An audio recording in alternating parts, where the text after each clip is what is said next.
All right, let's bring in Eric Ham, CTV News political analyst.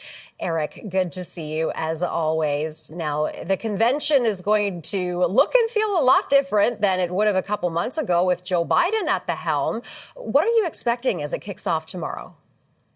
You know, it's interesting because right now Kamala Harris actually has an embarrassment of riches and a problem because not only do you have the royalty of the party that we know will headline many of the primetime events, as you mentioned, Barack Obama, Bill Hillary Clinton, and of course, President Biden, but also there is a rising cadre of young political stars from Pete Buttigieg to Josh Shapiro and, of course, Gretchen Whitmer. And the question is, how do you give all of these rising stars time as well for the country to see and hear from them? Remember, if we go back to 2004, Barack Obama was not a household name, but when he spoke in prime time at the DNC convention, that's when many people began to recognize that this was a talented young man that needed to be on everyone's radar. And so with so many top stars, I think that's what we're going to see. Not only a moment for Kamala Harris and the party to define her narrative and her story, but also to showcase these many dynamic young politicians as well. What do you expect to hear from Joe Biden at the DNC? You know, Joe Biden is going to be that transition figure that he has always talked about. We're going to see him as someone who is the bridge between himself and Kamala Harris. And I think he's going to use that time to highlight the accomplishments of the Biden-Harris administration, but also be seen as passing the torch to the future of the party. And I think it's going to be a moment for the part to once again showcase the unity that I think has been so fragile within the Democratic Party on his opening night.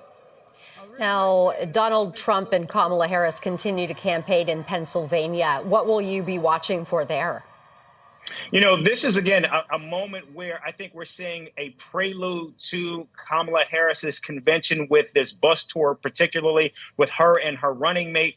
Of course, Pennsylvania is a key battleground state where right now it's looking like it's a neck and neck race, and whoever wins Pennsylvania likely will win the presidency. And so I think we're just seeing how difficult and how tight this fight is in the state of Pennsylvania, where you have both Kamala Harris and Donald Trump both in the state at the same time. Now, when it comes to Harris and Walz, how do you think they'll continue to build momentum after the Democratic Republic or the Democratic National Convention, rather, is over? You know, it's interesting because coming out of the convention, that's when it becomes a sprint to November.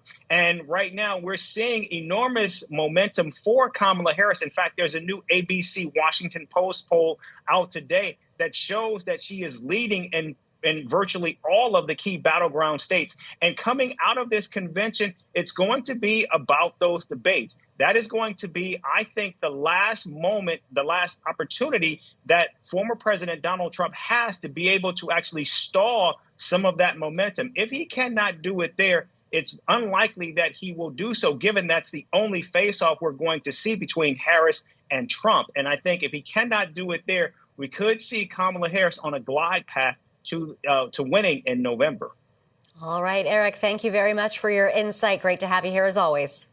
Thank you. Eric Ham, CTV News political analyst.